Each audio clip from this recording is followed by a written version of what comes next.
सही मुस्लिम में ये रिवायत है। आका अलैहिस्सलाम ने इरशाद फरमाया, मुझे बताओ कि एक शख्स सफ़र पे निकले, सहराई सफ़र पे। कौन से सफ़र पे बोलिए? और वो ऊँट पर अपना खाने पीने का भी सामान रखता है, अपने आराम का सामान भी, और सहराई सफ़र पे निकल पड़ता है। अब एक जगह वो इस्तिराहत के लिए, आराम के लिए रुकता है, थोड़ी देर सोता है। जब वो उठता है तो देखता है कि उसका ऊँट भाग चुका है और उस पर उसकी ज़िंदगी का सामान है वो भी जा चुका है। अब वो उठ के कभी इधर भागता है, उधर भागता है, लेकिन उसे ऊँट कहीं नज़र, बोलिए ज़रा सहराई सफ़र को अपने ज़हन में लाएं ना, फिर उस शख्स की परेशानी को समझें।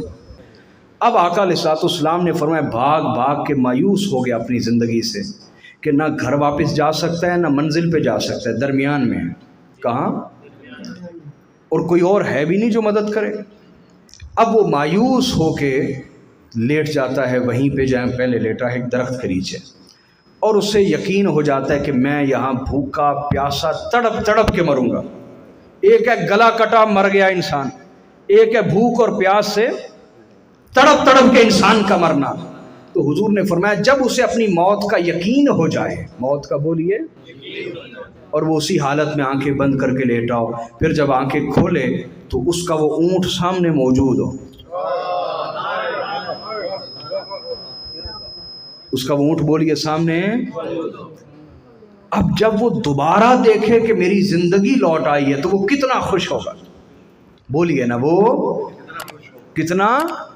और आका ने फरमाया वो इतना खुश हो, इतना खुश हो कि उसकी अकल जाती रहे, खुशी से बोलिए उसकी। और वो खुशी की इंतहा में कहे, या अल्लाह तू मेरा बंदा है, मैं तेरा खुदा हूँ, उसकी अकल जाती रहे, इतना खुश हो, इतना खुश। आका ने फरमाया, मुझे बताओ उससे ज्यादा भी कोई खुश हो सकता है? या रसूल अल्लाह, उससे ज्यादा कौन खुश होगा कि खुशी से अकल ही जाती रही, खुशी से बोलिए। तो आका ने फरमाया, हाँ उससे भी ज्यादा तुम्हारा रब उस दिन खुश होता है जब तुम उसके हुजूर अपने गुनाहों पे माफी मांगते हो। फरमाया उससे भी ज्यादा तुम्हारा रब खुश होता है जिस दिन तुम उसके हुजूर तौबा करते हो, जब लौट आते हो, जब खुदा की तरफ बोलिए